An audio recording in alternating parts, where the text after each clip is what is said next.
Our topic today is running your race. I'm here today with Matt Palmer. Matt works for the Arizona Fellowship of Christian Athletes. Matt was a collegiate baseball player at Grand Canyon University and was a catcher. Last time I checked, catchers don't run a lot. Why run your race? Well, we probably run more than you think, especially when a pitcher doesn't have great command. Yeah. But run your race was just one of those verses that jumped out and changed my heart. Yeah. So, as a catcher in the Arizona heat, 110 degrees, that can't be very much fun. That can't be fun at all. It's fun. Yeah. It's fun. You got to be a little sick. It's a little twisted, right. But you get used to it. Yeah. So running your race, what does that ultimately mean to you? It means a lot of things. I'll try to be concise. For me, I grew up in a way that I was seeking approval from every environment I was in, from coaches, from parents, from players, from friends. I was always in a mode of seeking approval, wanting to fit.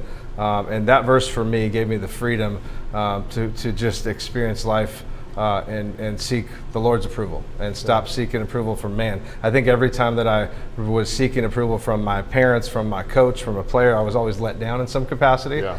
And for the first time in my life, understanding what it means to run my race and run the race that God gave me to run was freeing. I was a guy that probably wore, you mentioned the gear. I was a guy that wore a mask, literally, figuratively, way more than I'd probably like to admit.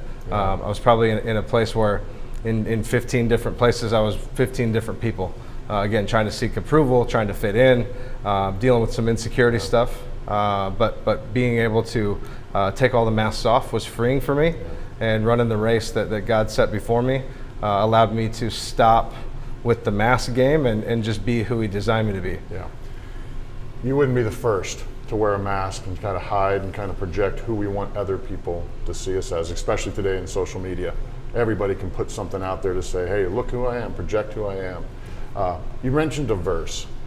I think that's Hebrews 12, am I right? Yeah.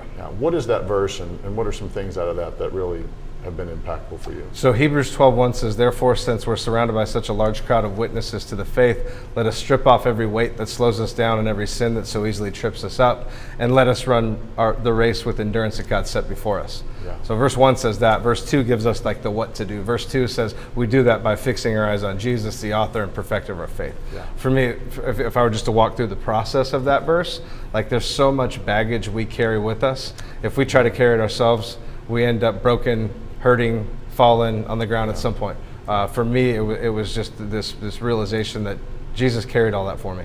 Yeah. The sin that so easily trips us up, I probably don't need to explain that. We all have stuff in our past, and the stuff in my past, the scoreboard, because of what Jesus did, is wiped clean today, and I don't have to carry my failure, my shortcomings. None of that means anything today because of what Jesus did for me. I watched the catcher throw off that mask a million times. It'd be great if we as people could continue to throw that thing off. Fixing your eyes on Jesus is the key. A couple last thoughts for our audience on how that brings freedom into your life.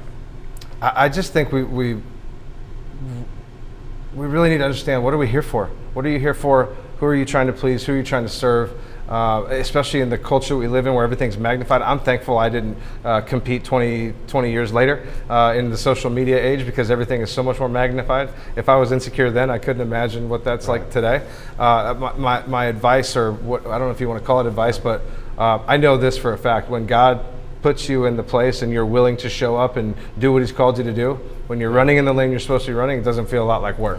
And I'll just be transparent. God 2 years ago took me out of the corporate world of 15 years and put me into ministry.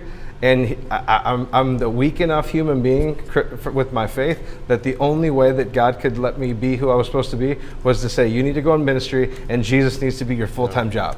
Because if I didn't get put in that spot, I would have been the I'm a Christian here and maybe not over here. And it kind of mold to the environment. But God's like, you're weak, I'm going to make you strong, you run, you do it in ministry, and I couldn't be more thankful to get to do what I get to do. Matt, thanks for sharing a little bit of your race and your journey with all of us. And that's true for all of us. God's called us all on a walk and a journey, and to enter the race with Him.